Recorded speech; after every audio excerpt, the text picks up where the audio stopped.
साथियों यहां से देखिए, ये जो टेबल है, ये टेबल आपके वर्ण और अक्षर के अंतर को हमेशा हमेशा के लिए समाप्त कर देगी। सबसे पहले आप इसका स्क्रीनशॉट लीजिए ताकि आप इसे ध्यानपूर्वक बाद में भी पढ़ सकें। मैं साइड में हो जाता हूं, आप इसका स्क्रीनशॉट एक बार ले लें और उसके बाद हम इसकी बिंदुवार चर्चा करते हैं।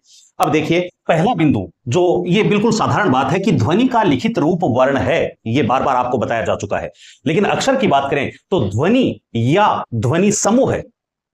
यहां गौर करने वाली बात है कि वर्ण केवल एक ध्वनि का एक संकेत चिन्ह होता है, लेकिन अक्षर जो होता है वो ध्वनि या फिर ध्वनियों का समूह है, जिसका उच्चारण हम श्वास के एक आघात में कर सकते हैं, एक झटके में जिसका उच्चारण हो जाता है उसे हम अक्षर कहते हैं। इसमें ध्वनि एक से ज्यादा हो सकती हैं, ये हमें ध्यान रखना है। वर्ण एक ध्वनि का चिन्ह होता है, लेकिन अक्षर में एक से अधिक ध्वनियां हो सकती हैं। कैसे हो सकती हैं ये भी मैं आपको बताऊंगा। एक बार इसे देखिए, वर्ण का संबंध लेखन से है।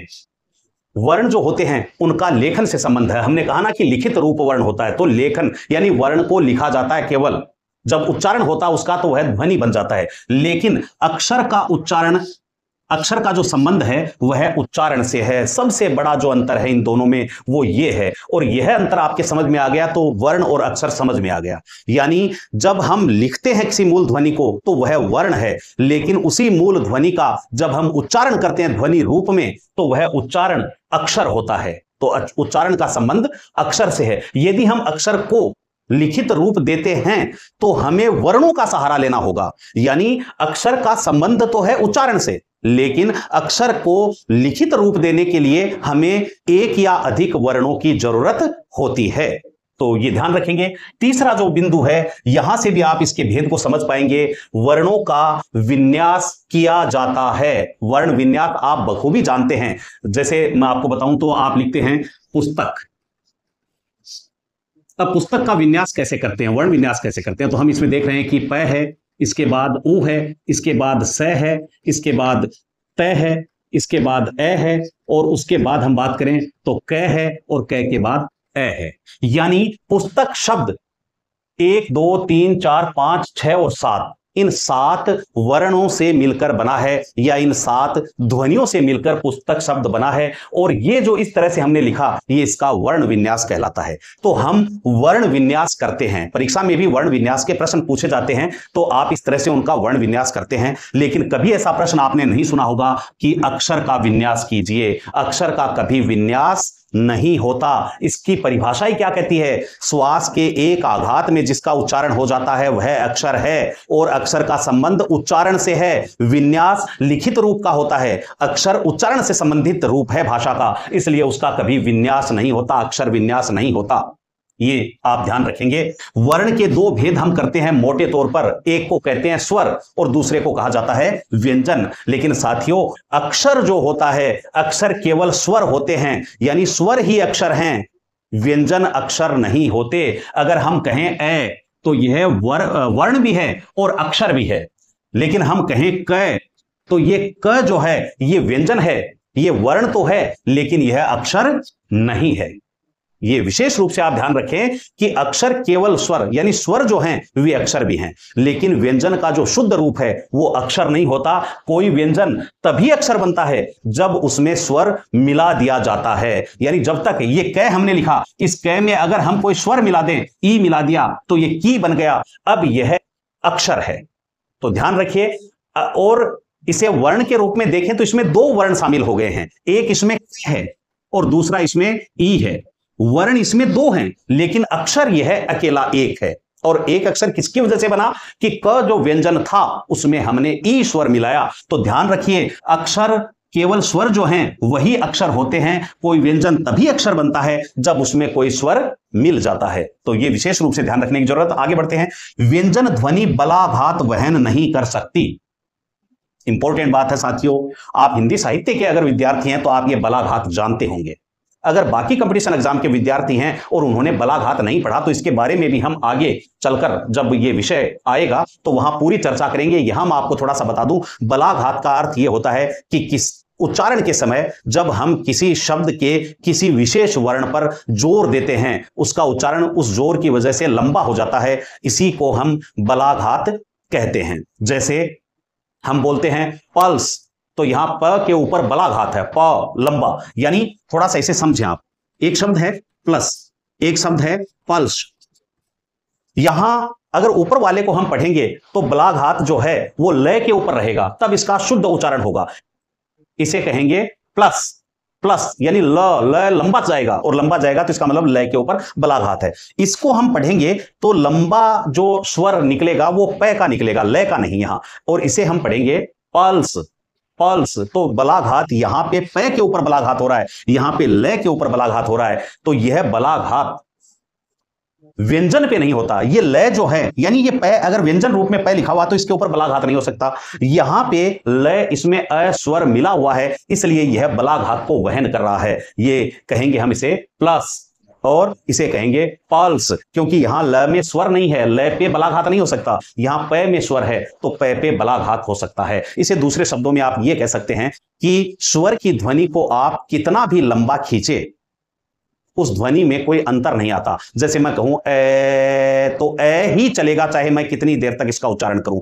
ई, तो ये ई की ध्वनि रहेगी। लेकिन व्यंजन की जो ध्वनि होती है उसका हम सही उच्चारण यानी लंबा उच्चारण करेंगे तो संभव नहीं है, क्योंकि व्यंजन का तो उच्चारण ही संभव नहीं है जब तक कि हम स्वर ना बोलें। आप कितना भी छोटा बोलेंगे, इस क को हम पढ़ना चाहेंगे, हम कहेंगे क, तो भी अ निकल रहा है, यानी व्यंजन का उच्चारण बिना स्वर के संभव नहीं है। और जब हम इस व्यंजन के उच्चारण को लंबा करेंगे, जैसे क, तो फिर क तो कहीं पीछे छूट गया, आगे जो जा रहा है जिसका उच्चारण लंबा हो रहा है वो ए का उच्चारण लंबा हो रहा है। तो ये आपको ध्यान रखना है कि अक्षर जो होते हैं वे बलाघात के वाहक होते हैं, क्योंकि वे स्वर होते हैं, और व्यंजन ध्वनियां बलाघात वहन नहीं कर सकती।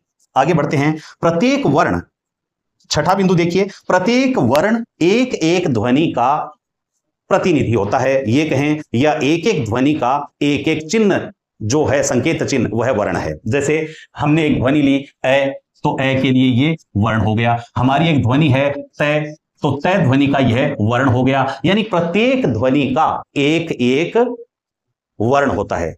इसे दूसरे शब्दों में आप समझिए कि हर वर्ण की कोई एक निश्चित ध्वनि होती है। लेकिन अक्षर में देखिए, अक्षर में एक, या इसे मिटा देता हूं मैं, अक्षर में एक या एक से अधिक ध्वनि समूह हो सकते हैं। कैसे हो सकते हैं? जैसे आप ये पढ़े क्या, इसे हमारा उच्चारण क्या हुआ?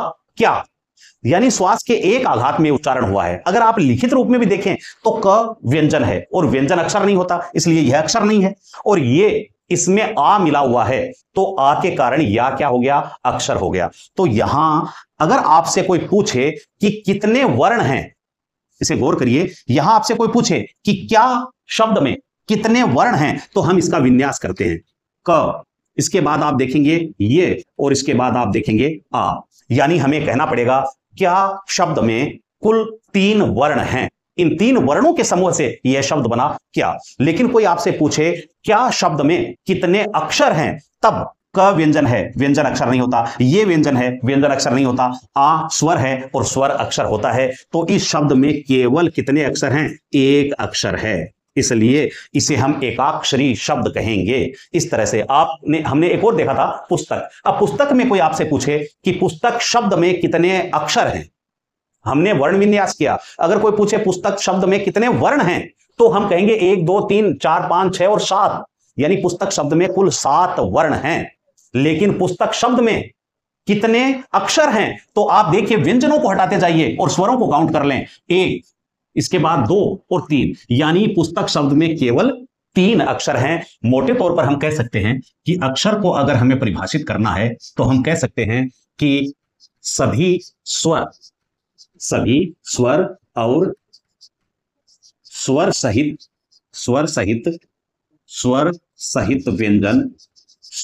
व्यंजन अक्षर हैं। या हम यह कहते हैं कि ध्वनि या ध्वनि समूह है जिसका श्वास के एक ही आघात में उच्चारण किया जाता है, उसे भी हम अक्षर कहते हैं। इसे आप ऐसे समझ सकते हैं, जैसे कुछ शब्द हैं, एक शब्द है स्नान। स्नान शब्द कितने अक्षर वाला शब्द है, अगर हमें यह देखना है। इसके बाद हम दूसरा एक अक्षर देखेंगे, धरातल। तो धरातल में ये जो शब्द है इसमें कितने अक्षर हैं, तो ये कैसे पता करें साथियों, इनका वर्ण विन्यास कर दिया जाए। और वर्ण विन्यास हम करेंगे स, इसके बाद न, इसके बाद आ, और उसके बाद फिर है आपका न।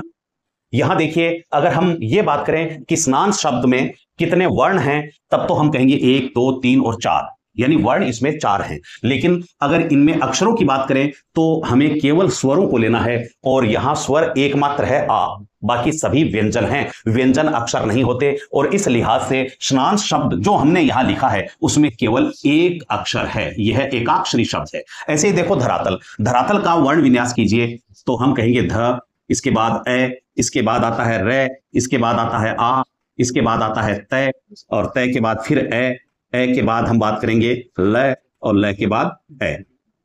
कुल मिलाकर अगर धरातल शब्द में हम वर्णों की बात करें तो 1 2 3 4 5 6 7 और 8, यानी इसमें वर्ण कितने हैं, तो वर्ण हैं 8। लेकिन इसमें अक्षर कितने हैं, तो फिर आप 1 2 3 और 4, यानी स्वरों को काउंट करें और स्वर आए इसमें 4, तो इसका मतलब धरातल शब्द में कितने अक्षर हैं, तो इसमें 4 अक्षर हैं।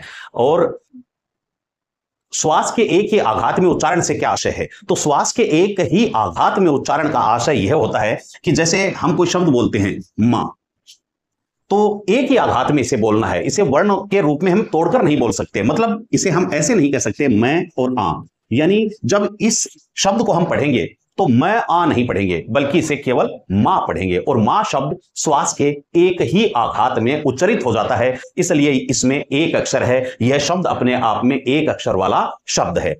तो प्रश्न ऐसे पूछे जाते हैं कि यह शब्द कितने अक्षरों वाला है, तो वहां आप उस शब्द का वर्ण विन्यास कीजिए, और वर्ण विन्यास के बाद व्यंजनों को छोड़िए, स्वर कितने हैं यह काउंट करिए, और वही जितने स्वर होंगे उतना ही उस शब्द में अक्षर माने जाएंगे। तो मेरे ख्याल से कंसेप्ट आपके समझ में आ गया है। अब साथियों यहां से हम आगे बढ़ेंगे।